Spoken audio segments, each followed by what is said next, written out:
Hello दोस्तों, यदि आप भी क्लास 10th का 22 जुलाई को जुलाई मंथली एग्ज़ाम देने वाले हैं तो आपके लिए क्लास काफ़ी महत्वपूर्ण है। जैसा कि आप सभी जानते हैं कि जुलाई मंथली एग्ज़ाम का रूटीन जारी कर दिया है बिहार बोर्ड और आप लोग का एग्ज़ाम होने वाला है 22 जुलाई से और 22 जुलाई को आप लोगों का प्रथम पाली में हिंदी का परीक्षा होने वाला है। तो अभी के इस क्लास में हम लोग हिंदी के क्वेश्चन पेपर देखेंगे। क्लास 10th के मासिक परीक्षा जुलाई 2024 यहाँ पर देख सकते हो। जिस तरह से आप लोग का जून मंथ में एग्ज़ाम हुआ है उसी प्रकार से जुलाई मंथ में भी आप लोग का एग्ज़ाम होने वाला है 22 जुलाई से। तो समय में बदलाव किया गया है। प्रथम पाली का जो समय रहेगा वह 10 बजे से 11 साढ़े 11 बजे तक समय रहेगा। तो आप लोग रूटीन देख लीजिएगा, हम एक छोटा सा वीडियो में रूटीन बता दिए हैं।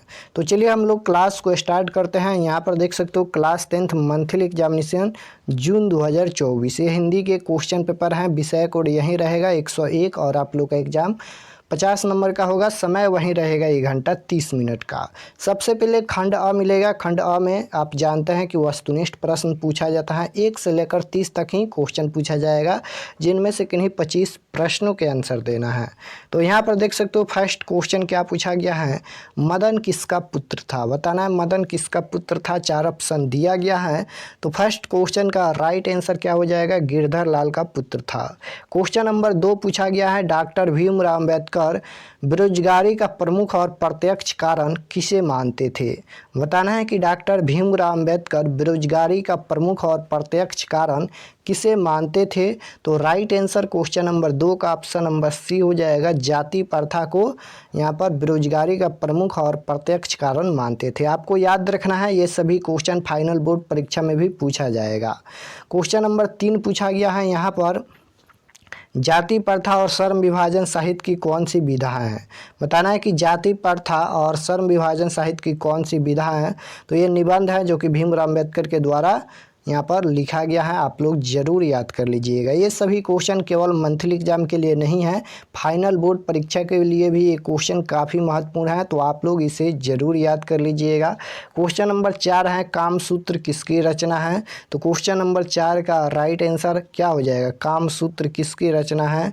तो यहाँ पर वात्स्यायन की रचना है। ऑप्शन नंबर ए इसका राइट आंसर होगा। क्वेश्चन नंबर 5 देख लीजिए, पूछा गया है हिंदी के आदि कवि का क्या नाम था।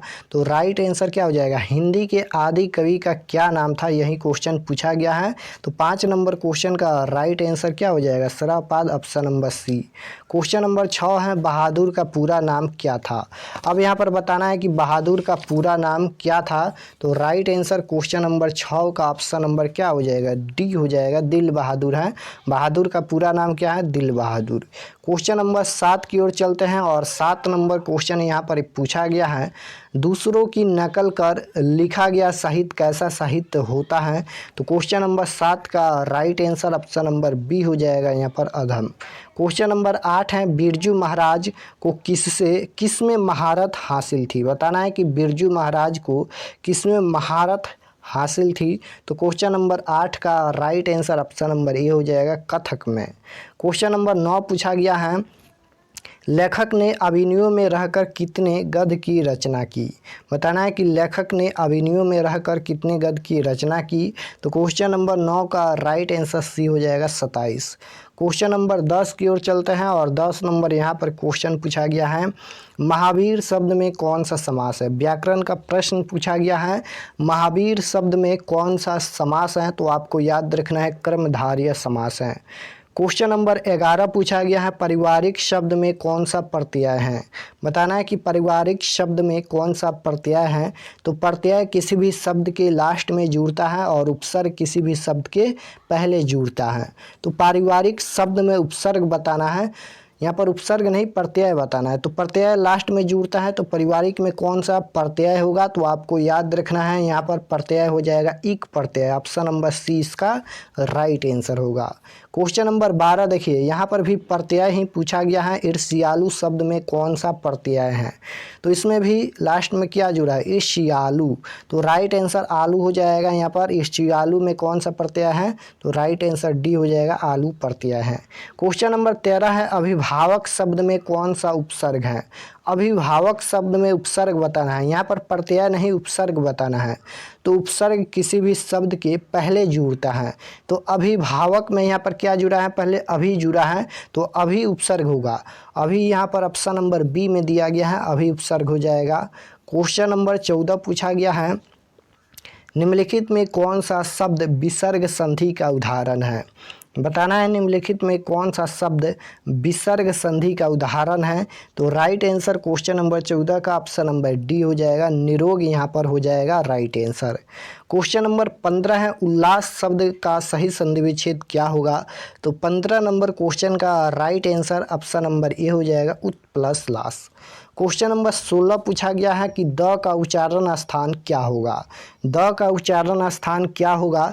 तो क्वेश्चन नंबर 16 का right answer option number C हो जाएगा, द का उच्चारण स्थान दंत होता है, आपको याद रखना है।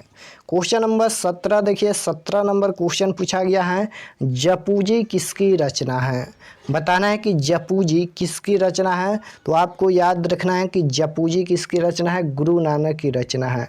क्वेश्चन नंबर 18 पूछा गया है, स्वदेशी शीर्षक दोहों के रचयिता है।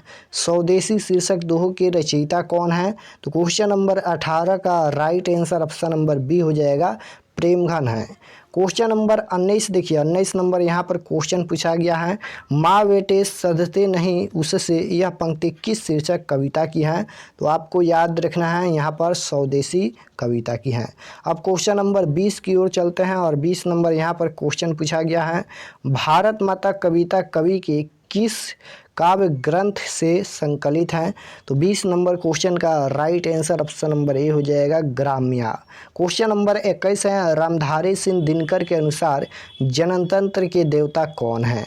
बताना है कि रामधारी सिंह दिनकर के अनुसार जनतंत्र के देवता कौन हैं? तो आपको याद रखना है कौन है? किसान मजदूर हैं, ऑप्शन नंबर सी इसका राइट आंसर होगा।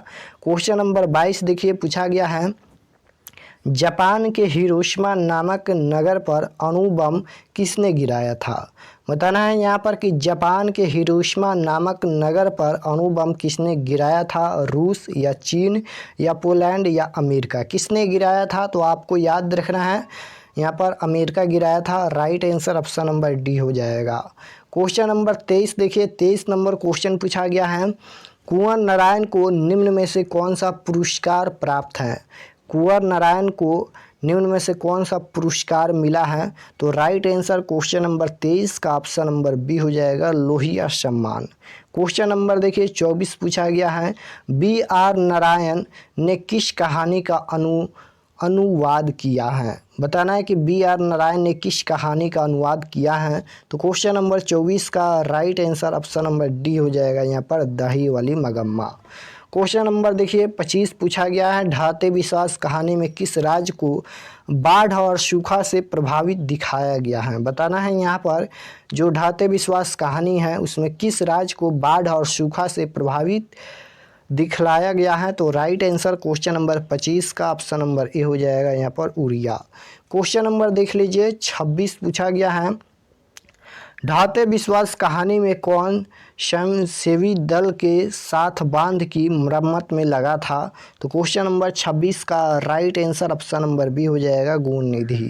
क्वेश्चन नंबर 27 पूछा गया है, माँ कहानी किस लेखक द्वारा रचित है?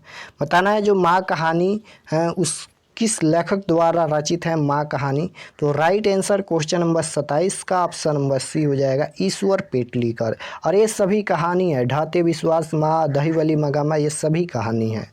क्वेश्चन नंबर देख लीजिए 28 पूछा गया है, मंगू किस कहानी की पात्र हैं? मंगू किस कहानी की पात्र हैं? आपको बताना है मंगू किस कहानी की पात्र हैं, दही वाली मगम्मा या नगर या माँ या धरती कब तक घूमेगी? तो इसका राइट आंसर क्या हो जाएगा, मंगू किस कहानी की पात्र हैं? तो माँ कहानी की पात्र हैं, right answer option number C हो जाएगा। क्वेश्चन नंबर 29 है, नगर किस भाषा की कहानी है? नगर किस भाषा की कहानी है? तो आपको याद रखना है, नगर किस भाषा की कहानी है? तमिल भाषा की कहानी है। क्वेश्चन नंबर 30 है, सामरदैया किस भाषा की कहानीकार हैं? अब यहाँ पर बताना है कि सामरदैया किस भाषा की कहानीकार हैं। तो क्वेश्चन नंबर 30 का राइट आंसर क्या हो जाएगा? सामरदैया किस भाषा के कहानीकार हैं? तो 30 नंबर क्वेश्चन का right answer option number B हो जाएगा, राजस्थानी भाषा। आपको याद रखना है, राजस्थानी भाषा। तो यहाँ पर हम लोग 30 क्वेश्चन का 30 आंसर की देखे हैं, जिनमें से 25 प्रश्नों के एग्जाम में जवाब देना है। और ये सभी क्वेश्चन फाइनल बोर्ड परीक्षा के लिए भी काफ़ी महत्वपूर्ण हैं, तो आप लोग ज़रूर इसे याद कर लीजिएगा। और चैनल पर नए होंगे तो चैनल को ज़रूर सब्सक्राइब कर लीजिएगा, ताकि आने वाले नेक्स्ट क्लास आपके पास ज़रूर पहुँचे, क्योंकि सभी सब्जेक्ट का क्वेश्चन पेपर मिलेगा और आप लोगों का 2025 बोर्ड परीक्षा के लिए भी तैयारी कराया जाता है। तो मिलते हैं नेक्स्ट क्लास में, तब तक अपना स्टडी कीजिए। अब फाइनल बोर्ड परीक्षा के लिए भी समय बहुत ही कम बचा है, तो आप लोग ज़्यादा से ज़्यादा सेल्फ स्टडी कीजिए और व्हाट्सएप ग्रुप ज्वाइन कर लीजिएगा। यहाँ पर हम नंबर देते हैं 82 92 92 96 27, इस पर आप लोग को व्हाट्सएप पर मैसेज करना है।